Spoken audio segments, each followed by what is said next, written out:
What's going on, guys? Welcome back to Outcasted OC here with another review. It's a little bit late. I do apologize. We've had some internet troubles in my area, so I've not been able to put the NXT review up on the day that I wanted to. So that is a little bit annoying. I won't lie to you.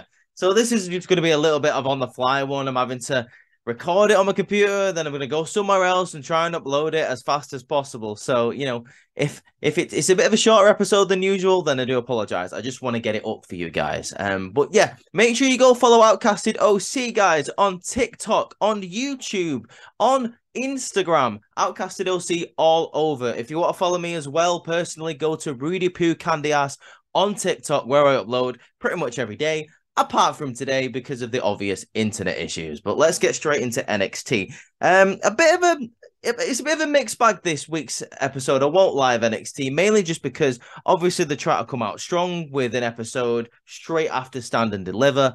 A little bit like Monday Night Raw. I don't know if it lived up to, the expectations, but there was enough surprises to keep me entertained. And with that being said, speaking of being entertained, Indy Hartwell comes out first. She is the new NXT Women's Champion. Everyone is very, very happy for her. Indy Hartwell comes out and cuts a promo and says, I had a speech planned for when I became NXT Women's Champion, and now it's actually happened. I don't really know what to say. The crowd are really, really happy for her, to be fair. She has deserved this for such a long time. It's been one of those cases where, we have wondered why Indy Hartwell has been in NXT for so long. And now that she's champion, it's like all of that time finally pays off. Because it was either keep her in NXT or take her up to the main roster. And it looked like WWE was never going to do that, which it was getting a bit tiresome.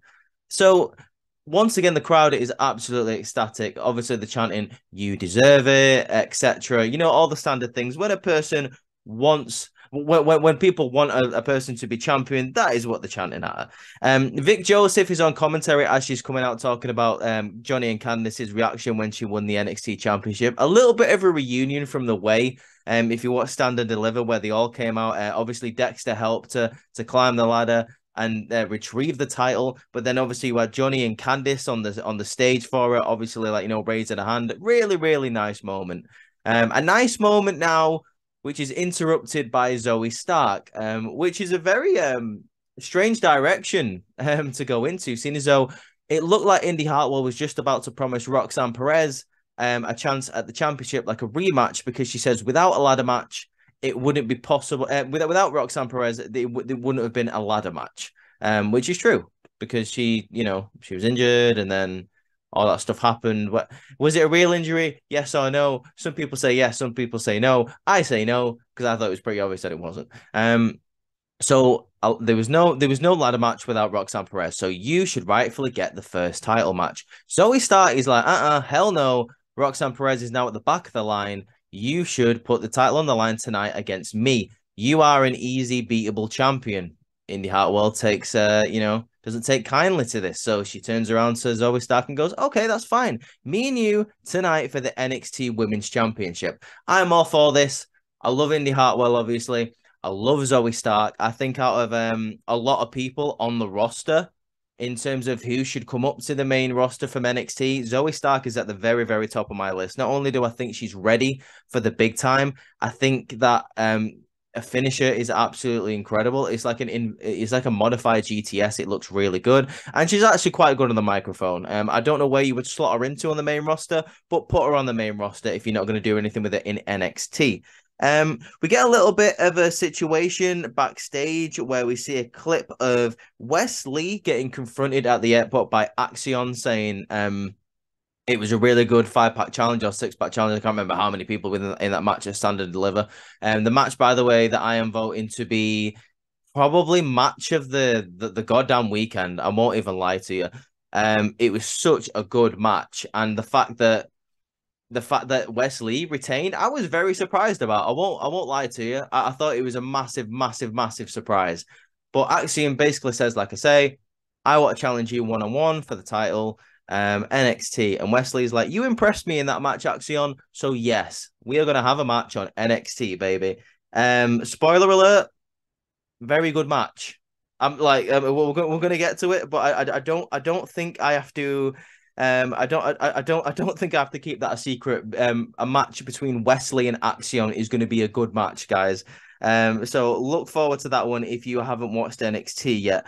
Then we get a tag team match, which isn't as good, but it serves its purpose. We get Tony D'Angelo and Stacks versus Pretty Deadly, and this all stems from NXT Stand and Deliver, where obviously Tony D'Angelo and Stacks were in that tag team championship match. They didn't come out on top. Pretty Deadly were the hosts of the show, came backstage to interview Tony D, and were pretty much just rude. They were pretty deadly. That's what they were. They were just being pretty deadly.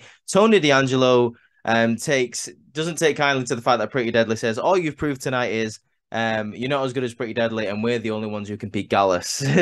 So, pretty like I said, Pretty Deadly being Pretty Deadly serves its purpose. Tony D and Stacks do not pick up the victory here. I do love the commentary from Booker T here.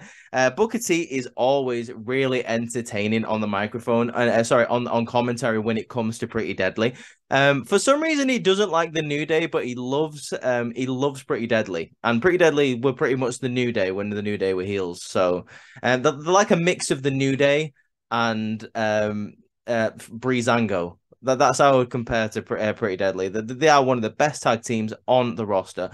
There's a really cool bit here in the match at the end.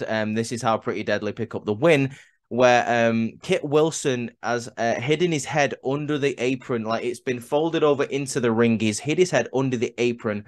And I believe it is Stacks that thinks it is the legal man, who is Elton Prince. He pulls him out. It is not the legal man. Elton Prince gets in the ring, rolls Stacks up for the 1-2-3. Pretty Deadly pick up the win. Like I said, this match served its purpose. It was nothing really special, to be honest with you, but it was entertaining to see Booker T talk about Pretty Deadly on the microphone, and for, Pretty Deadly to be Pretty Deadly. And you always got to love a bit of Tony D and the Tony D family, haven't you? Speaking of things that were surprisingly actually pretty good, the next match is Dijak versus Odyssey Jones. Another little rivalry that came out of pretty much nowhere, to be honest with you. But it's always good to see two big men that can move quite agilely go up against each other. And we all know that Dijak, when he was Dijakovic back in NXT, can move really well. And Odyssey Jones really can handle himself in the ring as well. So you always knew this was going to be a great match. Dijak picks up the winner after a very impressive set of maneuvers. He absolutely yeets Odyssey Jones off the ropes. 1-2, kicks out, but then he gets on the ropes again and does a moonsault, picking up the win. 1-2-3. I really think they should start pushing Dijak. I have been a fan of Dijak for a long time. His momentum for me has been stifled in NXT ever since he came back. I'm not really sure why.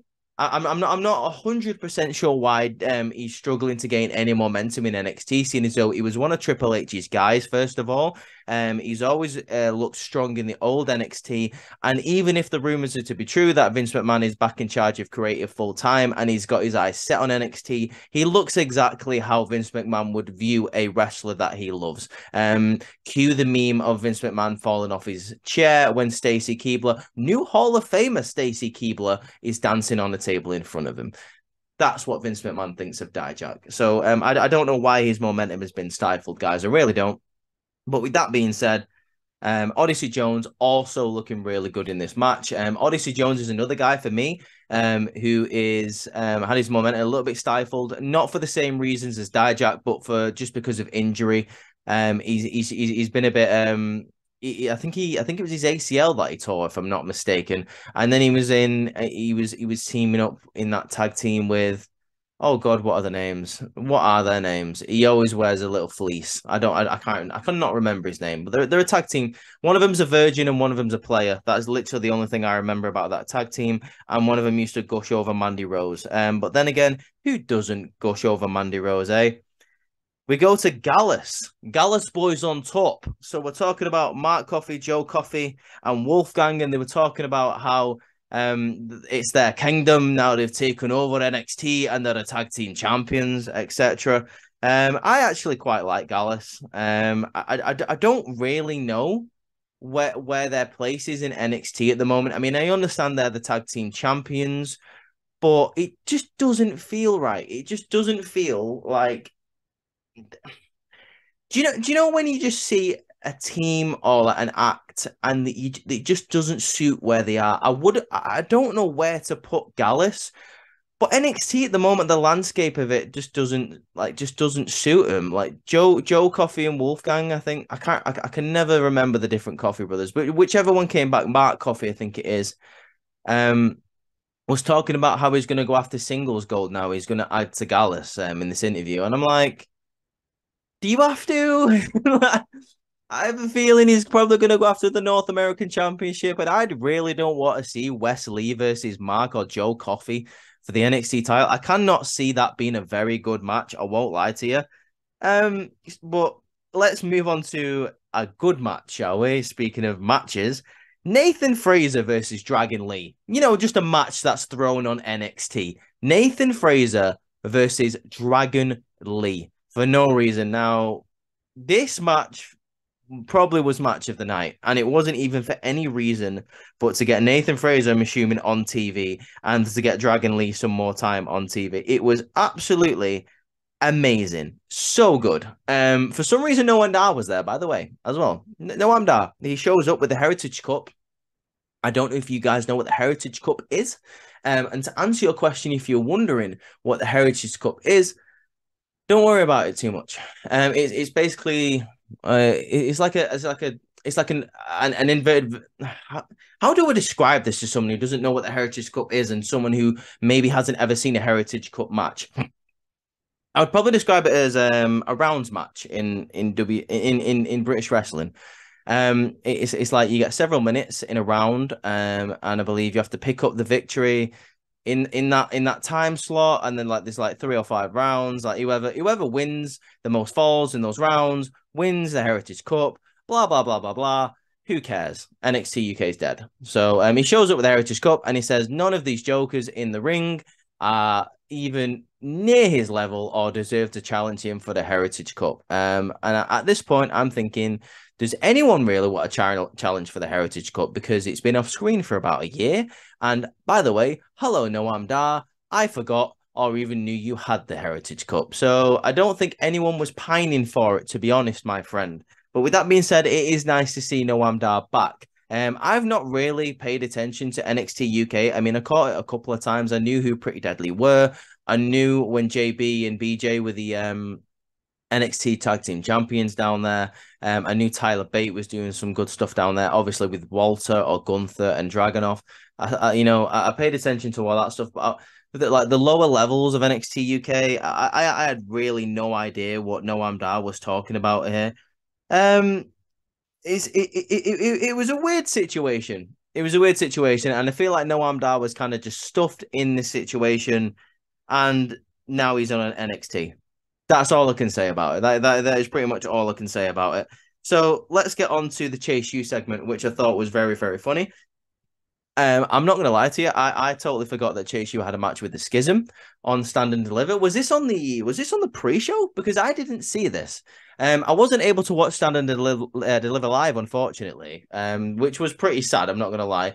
Mainly because I was looking forward to seeing like the matches and like reacting to it, while it was all going on. But unfortunately, I couldn't do it, guys. Sorry, I'm just checking if this is still recording, because if it's not still recording, it's another ball ache.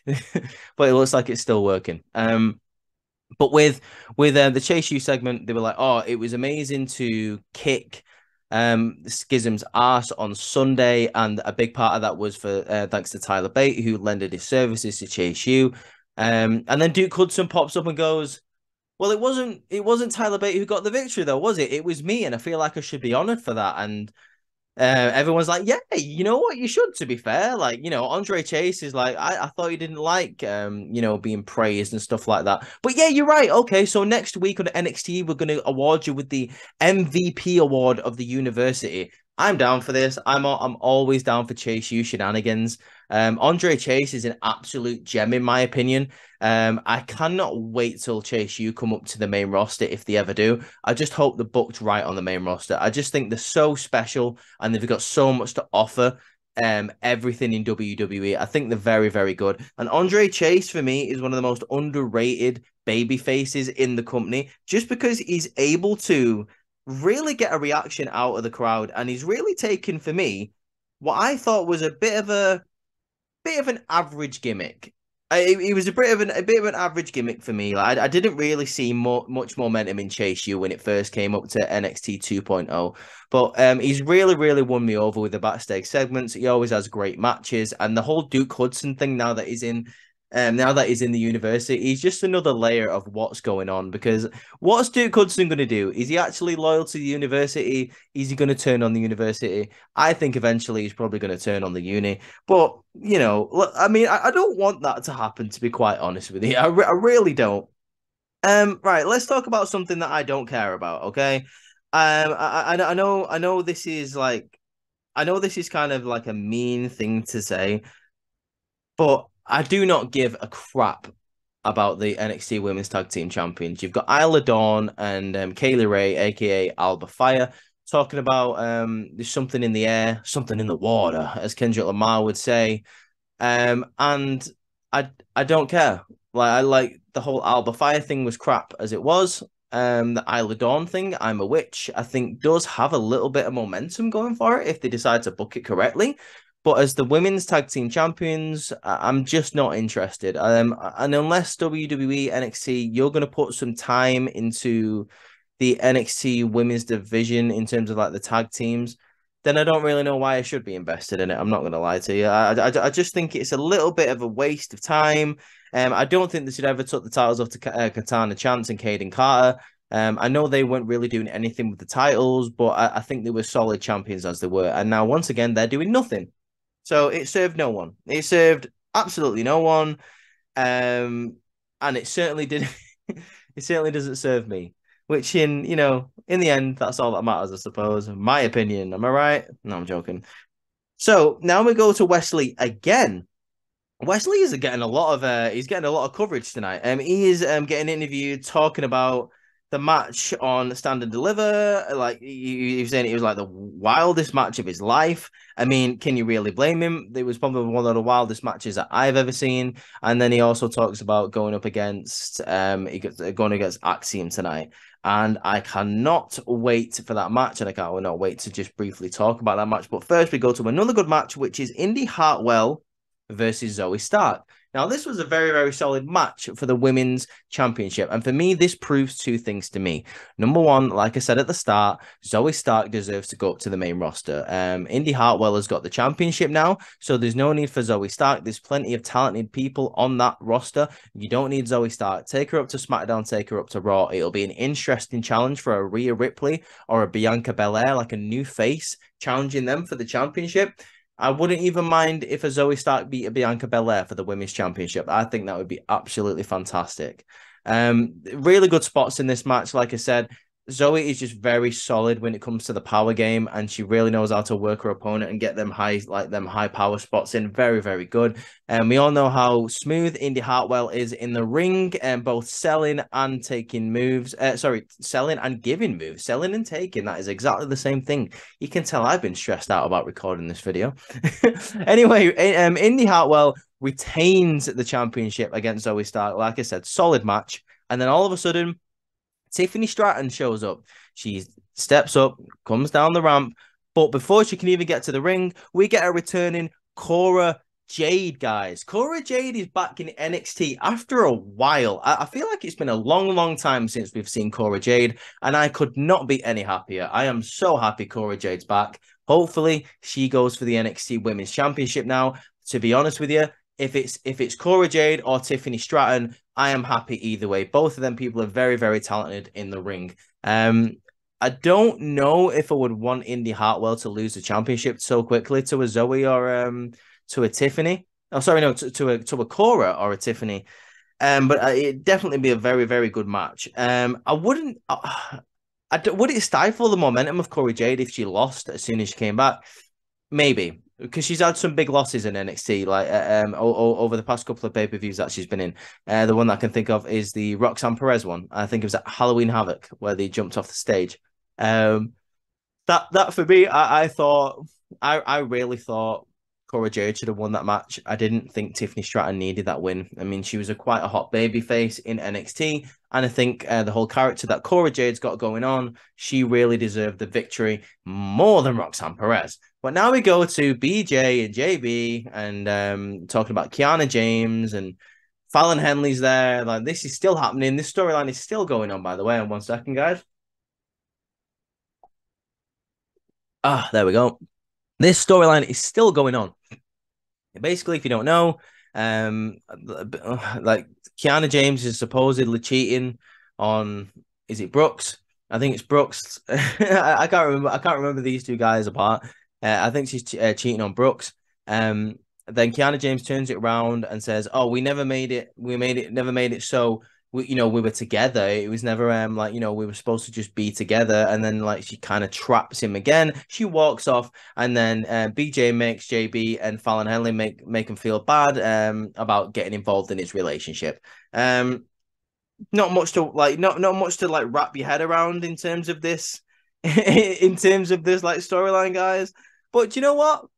I'm kind of interested to see where it turns out. I'm not going to lie to you. Like, I'm interested to see whether Kiana James is trying to tear down the bar and everything from the inside. There was a whole storyline where she was going after Chase U, and I don't know what's happened to that. She was tried by Chase University, and they've just cut that out. I don't know why. I thought that was quite interesting, but, whatever. If you do want to cover that, guys, that's absolutely fine.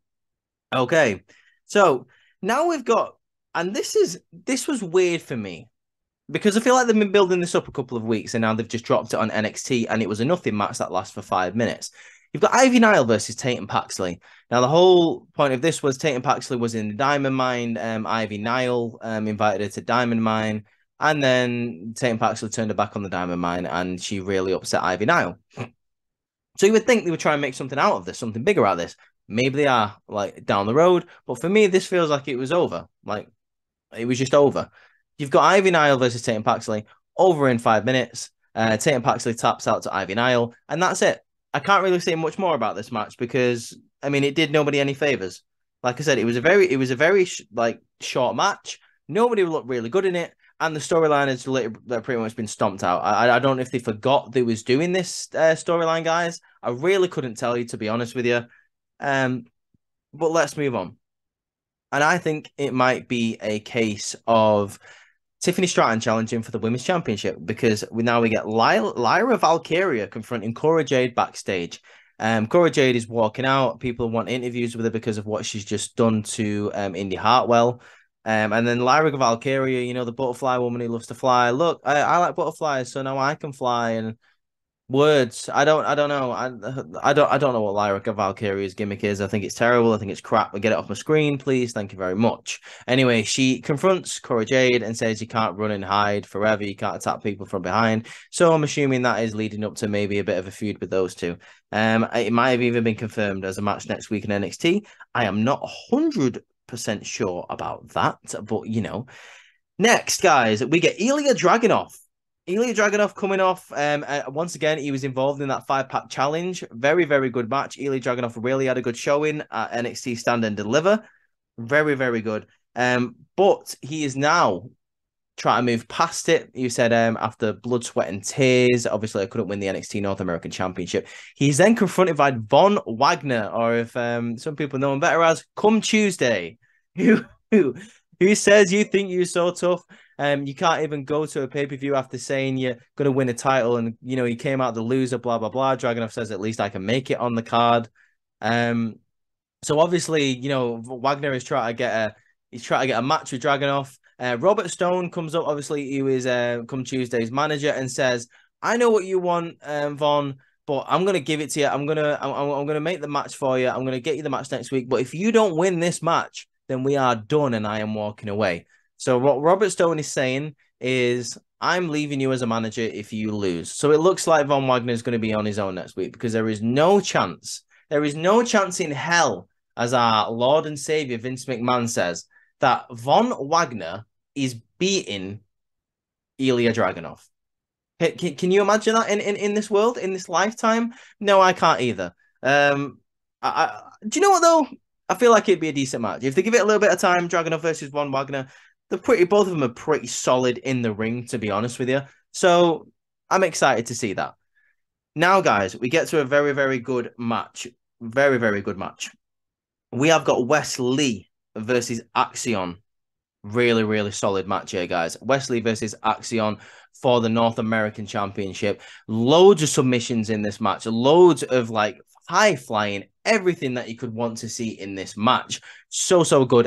Axion and Wesley always have a very, very good chemistry together whenever they're in the ring. You've seen it a couple of times, and you saw it at NXT Stand and Deliver in this 5-pack challenge.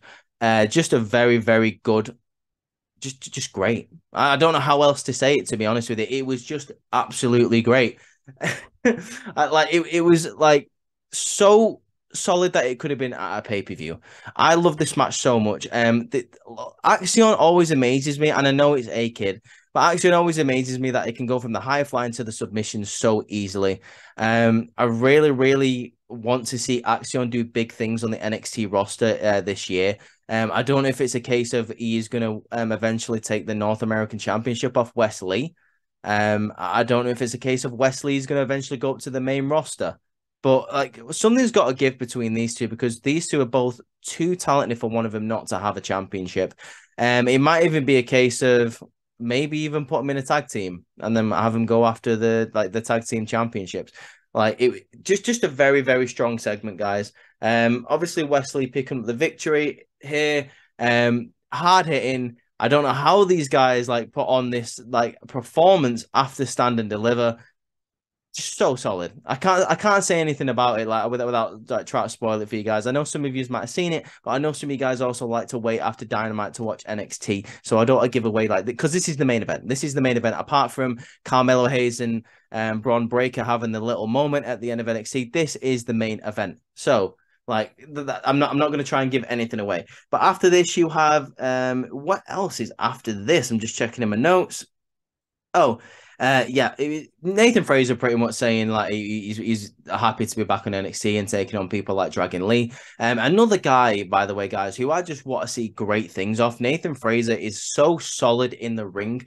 And I think he's very, very underrated in terms of like the top people in NXT. And for me, it's only a matter of time before that guy really, really steps up his game and is able to like break through that glass ceiling and really start challenging for championships. Once he gets a little bit momentum behind him, a little bit like Axion when he had that three stages challenge with him, I really think he could go after bigger championships and really, really, really deliver. I know I keep saying really, but I really is it again. I get very excited when it comes to like the high flyers and the luchadors in NXT because they're so talented. Like now, look who you've got in NXT now. You've got Dragon Lee. You have got Axion, you've got Nathan Fraser. Even if you want to throw your JD McDonough in there, who is not a luchador or a high flyer per se, but he has the same kind of skill set as Axion, where he can go very, very fast with this old fat Spanish flies and then jump straight into the submissions. So that's very, very good.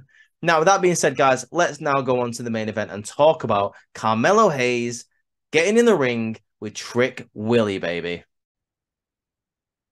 This guy's might be for me the most shocking part of the whole weekend, but I won't spoil that until in about like 2 minutes until spoil it if you want to click off. Carmelo Hayes comes out to the ring. He pretty much him and Trick Willie basically brag about how well he did at NXT Stand and Deliver, which you can't deny he did do very well. Very, very good match between him and Bron Breakker. I think we all knew that Carmelo Hayes was going to win because we was all expecting Bron to go up to the main roster on Raw. He didn't. He says he's amazing, but every great champion needs a great opponent. And then he goes, he wants to give Bron Breakker his flowers. You didn't usually see this type of Carmelo Hayes heading up into this match because he's usually braggadocious, but, he had to give Bron Breakker his flowers and he had to show him his respect, which he did. So what he does, he invites Bron Breakker to the ring to once again say thank you for putting on a great match for, with him. And you as a great champion, etc., etc. You know what people say when they give the flowers. Bron Breakker lifts up Carmelo Hayes' hand once again to go, well done, congratulations. Clotheslines Carmelo Hayes, baby. We have got a heel Bron Breakker. I can't wait to see what is going to happen here because Bron Breakker for me was a clean cut baby face. He was just how you would picture a baby face to look like in Vince McMahon's world of WWE, even Triple H's world. So a Bron Breakker just going absolutely tearing through the roster, I 100% want to see, and I am interested to see of how they're going to book him. Are they going to make him go to the main roster after this? Are they going to make him challenge once again for the NXT Championship? That I have no idea, guys, but I am 100% here for it. I am here for it all the way. But what did you guys think of NXT, guys? Did you like the beginning? Did you like the end? Did you like the middle? Did you like any of it? Because if you didn't like Nathan Fraxzer versus Dragon Lee, if you didn't like Axiom versus Wes Lee, hell, if you didn't like Indy Hartwell versus Zoe Stark, then, maybe NXT isn't your thing. I mean, maybe we could have had a couple more like surprises after Stand and Deliver NXT, but we got a Cora Jade. We got a Bron Breakker heel turn. Quite a solid episode, in my opinion. I didn't want to say that at the start, and I didn't want to spoil the, the heel turn at the start because, what would be the point in giving you dessert first? You know what I'm saying, guys? I wanted to say that till the end, just in case any of you guys hadn't seen it.